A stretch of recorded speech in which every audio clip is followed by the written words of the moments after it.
Et de retour sur le plateau de Télématin avec notre invité, l'acteur, humoriste Tom Villa. Bonjour Tom. Bonjour, Bonjour, Maud. bienvenue. Bonjour avec nous. Pour 24 décembre, ce soir, c'est le réveillon. Tiens, d'ailleurs, chez vous, ça se passe comment? C'est en famille, c'est important comme tradition Noël? Ah bah oui, Ouais. évidemment. Alors ce soir, c'est chez ma sœur, Ouais. qui est cuisinière, donc Ah oui, sympa. oui, donc Ouais, bon ça dîner en va plutôt bien, perspective. bon dîner. Donc là, je pense qu'elle est au fourneau déjà. Et demain, on prend la voiture et on va à Poitiers dans la belle famille. Voilà. Très bien, beau programme. Est-ce qu'il y a des petits sujets qui fâchent, qui crispent un peu autour de la table chez vous? Éviter. La Coupe du Monde de football, Ah on va ouais éviter d'en Bah, parler. c'est plié de toute façon maintenant. C'est donc, plié, mais je pense qu'il y a aussi un peu le boycott et tout. Et ma femme qui a boycotté Ah oui, absolument. c'est sujet. Donc, ouais, donc on va- évite.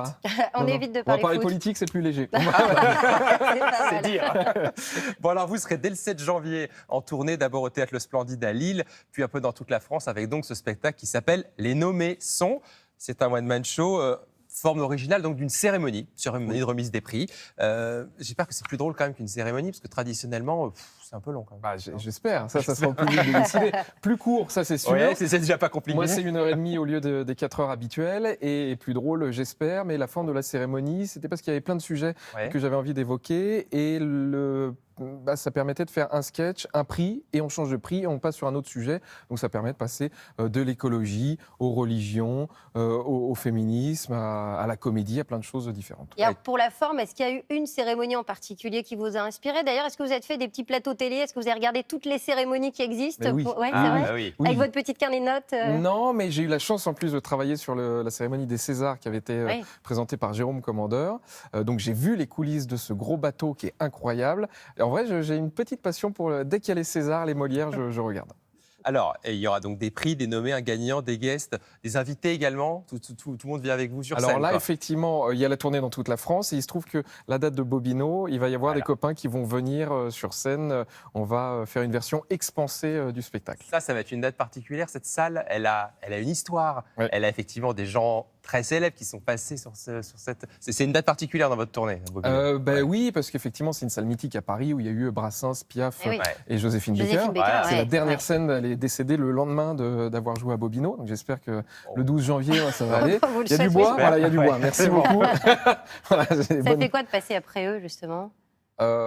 Il faut pas y penser comme Ouais. ça, mais en tout cas, c'est une scène où il y a des jolis fantômes dans les coulisses. Donc ouais, c'est une scène qui est importante à Paris. Ouais. Alors, vous le disiez dans votre spectacle, tout le monde y passe, hein, ça va de l'écologie aux médias, on parle des réseaux sociaux, vous vous moquez un peu de tout le monde, mais surtout de vous-même aussi. Oui. C'est quand même l'essentiel. Je vous propose de regarder un extrait.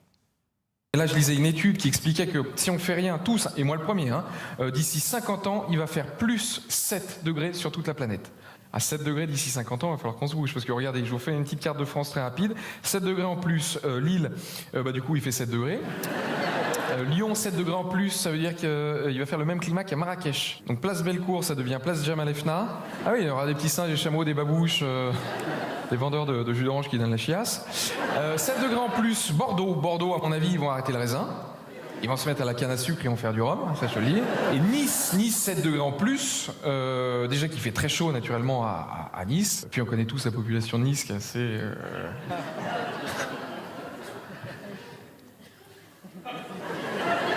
Avancer dans le cycle de la vie et là il y a peut-être un petit viager à faire. Alors, dis donc, Tom, vous êtes toujours très, très chic sur scène. Ça, c'est Oui. la tenue vestimentaire, c'est important pour vous. Ah oui.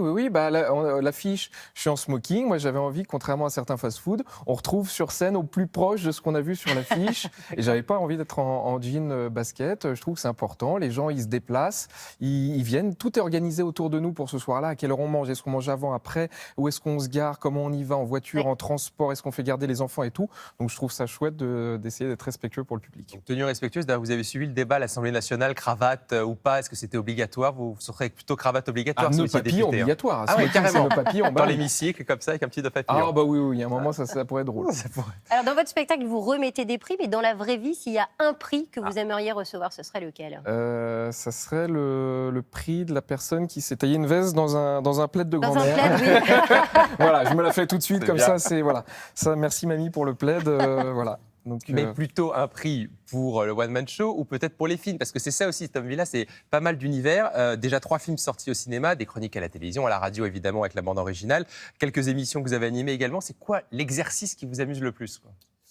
Ah, c'est dur, c'est un peu comme choisir entre sa mère, son père, son deuxième papa et sa deuxième maman. Vous n'avez pas envie de choisir. Non, j'adore la radio, j'ai la chance d'en faire avec Nagui sur France Inter, donc ça je suis extrêmement heureux, c'est le premier média que j'ai fait. La télé c'est chouette aussi, et la fiction c'est bien parce que ça passe un peu plus dans le temps. Il y a maintenant avec toutes les possibilités de VOD, etc., on peut revoir un film même que 5 ans après qu'il soit sorti, donc c'est vrai que la fiction c'est chouette. Ouais, ouais. Alors la fiction, justement, est-ce qu'il y a un rôle que vous aimeriez incarner en particulier, quelque chose d'éloigné de l'humour peut-être? Oui. Là comme ça j'ai pas d'idée. Un serial killer, je sais pas. Non, mais en vrai, un serial killer, ouais, je trouverais ça. Vous feriez un bon tueur en série? Je sais pas, ça dépend lequel, mais peut-être un Xavier Dupont de Ligonnès, un truc Ah, comme ça, pas un truc. Après, je suis pas bricoleur, donc je sais pas si c'est la bonne personne. Et alors, je crois que vous êtes également un passionné de voitures. Oui. Mais un vraiment passionné. Incarner un pilote, par exemple. J'adorais. Au grand En écran. vrai, j'ai un souvenir quand j'étais petit, il y avait eu le film Michel Vaillant qui était sorti, Ah ben oui, qui était bien adapté sûr, de la bien BD sûr. avec Sagamore Stevenin, et j'avoue que Michel Vaillant, c'est un peu, c'est un rôle, un pilote, je trouve ça génial. Bah voilà.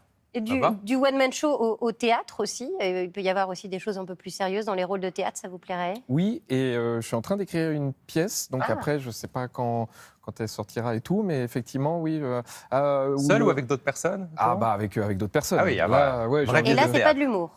Si, il y en Ouais. aura, mais le sujet de base est un peu plus bizarre. Donc rendez-vous dans quelques mois, voilà, quand ça sera fini.